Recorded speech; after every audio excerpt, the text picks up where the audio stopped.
Patrick Kearns, Zillow to hire agents as employees for iBuyer transactions. So people saw this headline. This came out right after we did the show last week. And people said, oh my God, it's happening. What they said they'll never do, they're doing. They are becoming a broker.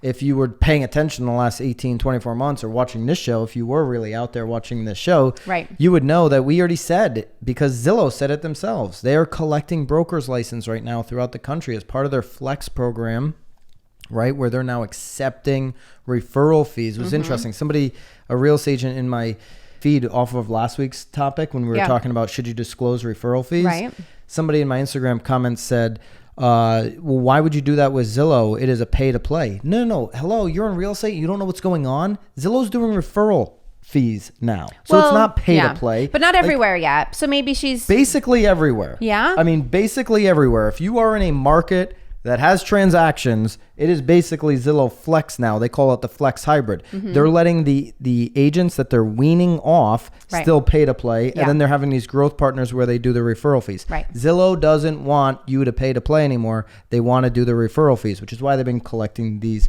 broker license. And we've gotten into this many times, but they don't want to work with everybody because not everybody offers the level of service that they want to the end consumer. Absolutely. So that's why they're doing the referral fee. And in order to get the referral fee in every state, Zillow Flex, they had to get these brokerage license.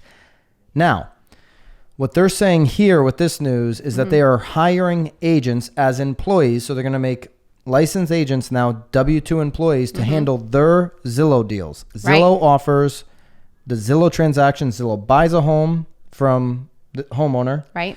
They paint it, do whatever. They put it back on the market.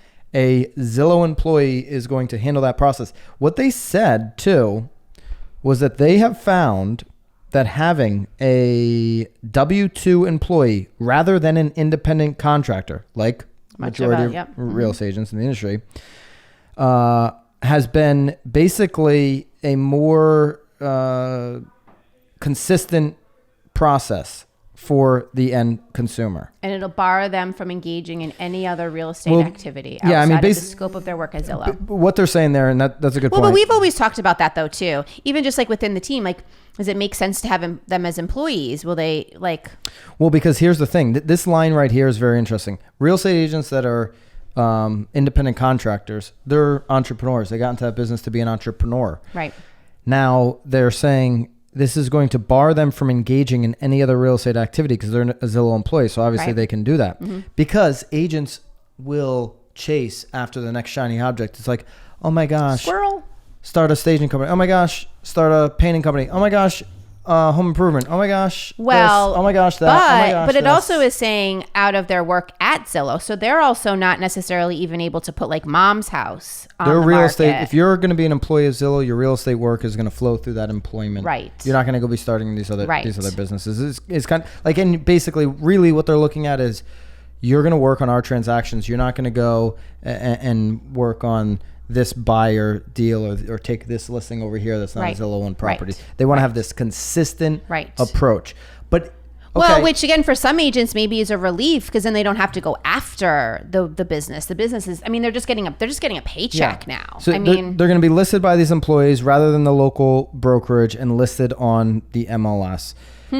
Now, here's a couple of things. If you don't think that Zillow will scale this deeper into the future based off of this having high success now, you're kidding yourself. Right. When Zillow first came out, they were an ads platform.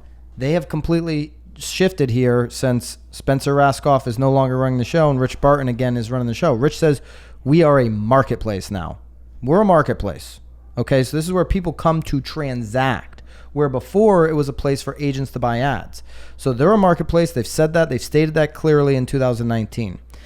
Now, as they continue to grow into a marketplace, if this works where their employees are doing a great job and they're having trouble getting their growth partners, their flex partners to update the app and do all these things that agents just literally aren't doing well, then... Or to convert. Then they'll start to do like they did in 2019, pilot markets of Flex. They'll start to do pilot markets potentially of having their employees. Well, run I'll the be honest. business. I mean, based on this, I don't think it's potentially. I mean, Right, and you could say mean, it's just going to happen. This now, is happening.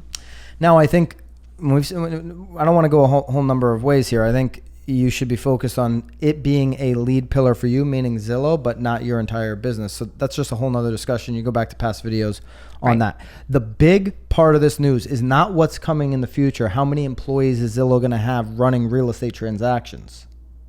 The big news on this is Zillow just bought the MLS without having to buy the MLS. Right. Think about it. Well, yeah. What have we always said? We're giving them the data for free.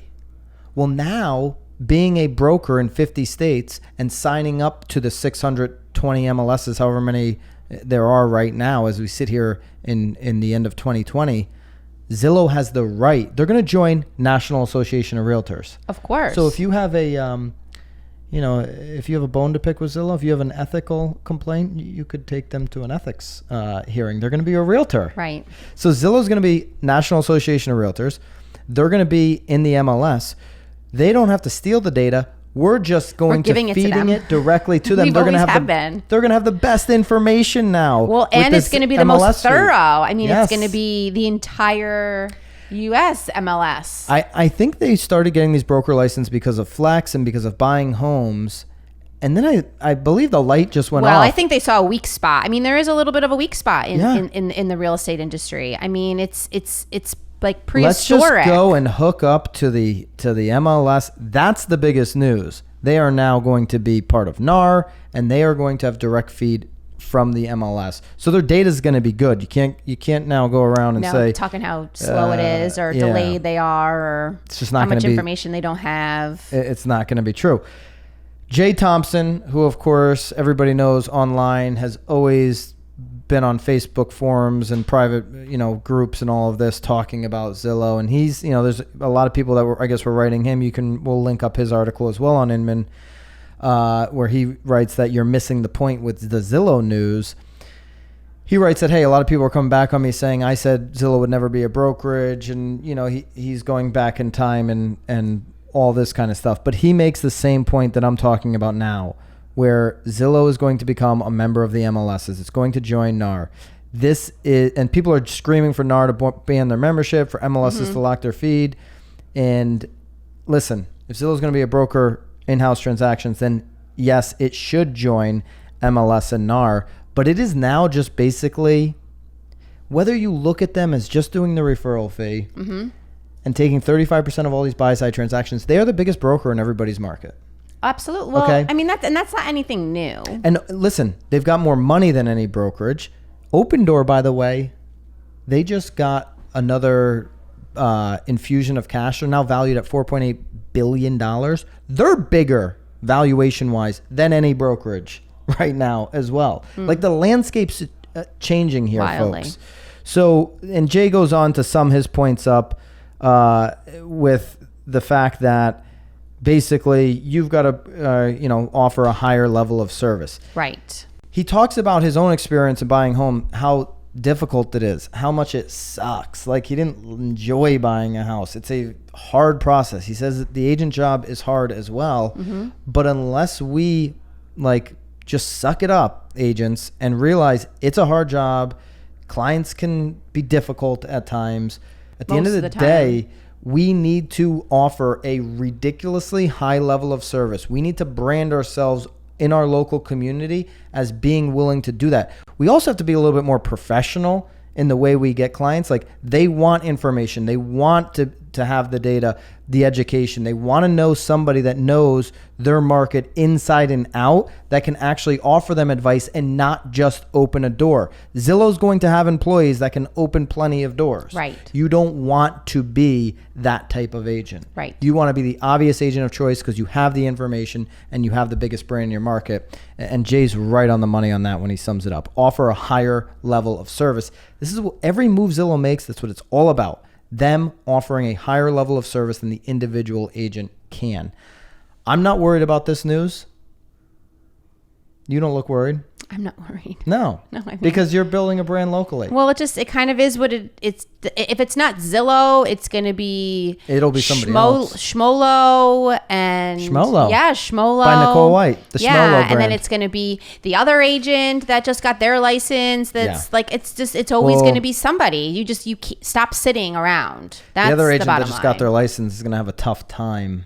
The individual agent's going to have a really hard time unless you're super high-end luxury. Talking the median price points here in most markets, they're going to have a very tough time competing with the teams that are growth partners with Zillow, companies like Zillow, companies like Open Door, companies like Redfin. Where does that individual agent on an indie broker fit in full-time trying to make real money in about 5 years?